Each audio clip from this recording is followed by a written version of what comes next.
Depuis 2015, les terroristes musulmans ont assassiné 250 civils en France. La lutte contre le terrorisme doit donc être prise très au sérieux par toute personne qui prétend diriger notre pays.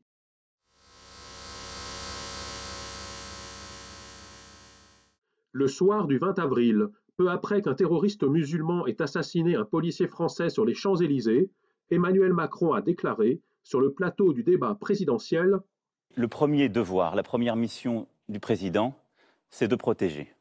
Mais il a immédiatement ajouté: Cet impondérable, cette menace, elle fera partie du quotidien des prochaines années.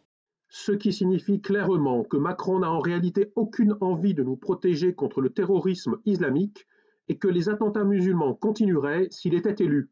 Réécoutons cette déclaration choquante de Macron. Cet impondérable, cette menace, elle fera partie du quotidien des prochaines années.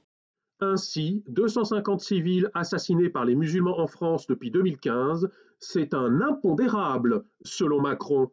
Autant dire que, pour Macron, nos vies ne valent rien. Le lendemain, invité par RTL, Macron a répété: Nous vivons et nous vivrons durablement avec la menace terroriste. Confirmant ainsi qu'il ne compte pas nous protéger contre les terroristes musulmans s'il était élu. Puis, Macron a fait une déclaration ahurissante. Je ne vais pas inventer un programme de lutte contre le terrorisme dans la nuit. Macron a donc avoué qu'il n'a pas de programme pour lutter contre le terrorisme. Comment quelqu'un qui n'a pas de programme pour lutter contre le terrorisme pourrait-il présider notre pays alors que la France est frappée jour après jour par des attentats musulmans? Cet incroyable amateurisme est d'autant plus préoccupant que Macron a avoué qu'il est en faveur de l'entrée massive de clandestins en France et qu'il admire Angela Merkel qui a fait entrer 1 million de clandestins musulmans en Allemagne en 2015.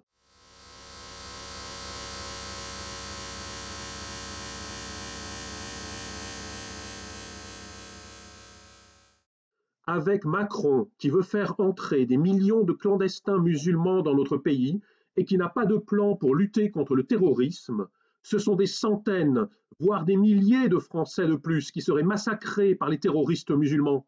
Mais plutôt que d'établir un plan de lutte contre le terrorisme, Macron préfère se goberger dans une brasserie de luxe comme la Rotonde, protégé par des dizaines de policiers, entouré de membres du show business et d'élites parisiennes arrogantes, qui habitent dans les beaux quartiers sécurisés et qui signent des pétitions en faveur des clandestins, pendant que nous, méprisables Français de base, vivons sans protection à la merci des terroristes. Il est donc clair qu'Emmanuel Macron, qui n'a aucun plan pour lutter contre le terrorisme islamique et qui veut favoriser l'immigration de musulmans en France, représente un danger mortel pour notre peuple.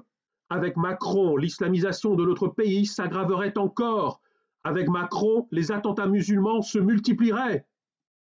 Le 7 mai, nous avons l'occasion de voter au deuxième tour de l'élection présidentielle pour protéger notre pays contre l'anti-français Macron. Allons tous voter le 7 mai pour mettre Macron à la poubelle.